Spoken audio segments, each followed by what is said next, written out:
So ఈరోజు topic ఏంటిదంటే చూస్తున్నారు కదా మన ముంగట ఉంది డ్యూక్ 200 న్యూ కలర్ అనమాట. ఇది నిజం చెప్తున్నా, ఇప్పటి వరకు రిలీజ్ అయిన ప్రతి ఒక్క డ్యూక్లో ఈ డ్యూక్ 200 కలర్ అయితే చాలా మ్యాడ్ ఉంది.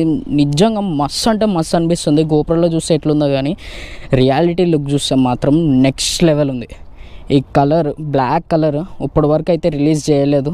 అంటే మనకి డ్యూక్ 250లో కొంచెం సిల్వర్ ఉండేది, దానికన్నా కొంచెం డార్క్ అయింది బ్లాక్. ఇది వచ్చేసి మొత్తం మ్యాట్ బ్లాక్ వచ్చింది, ఇక్కడంతా షైనీ వచ్చేసింది. నిజంగా చెప్తున్నా, బండి చూడడానికి అయితే నెక్స్ట్ లెవెల్ ఉంది. ఇదన్నమాట ఇప్పుడు రీసెంట్గా లాంచ్ అయిన న్యూ కలర్ అనమాట. ఈ వెహికల్ వచ్చేసి మనకి BS 6.2 అనమాట. న్యూగా రిలీజ్ అయింది. జస్ట్ 1 వీక్ అవుతుంది ఈ కలర్ అయితే రిలీజ్ అయ్యి. చాలా అంటే చాలా బాగుంది. డైరెక్ట్ రియాలిటీ లుక్ చూస్తే మాత్రం ఇప్పుడు వరకు రిలీజ్ అయిన వాటిల్లో మాత్రం ఇది ది బెస్ట్ అని చెప్పుకోవచ్చు ఈ కలర్ మాత్రం. అండ్ ఇది వచ్చేసి మనకి 200cc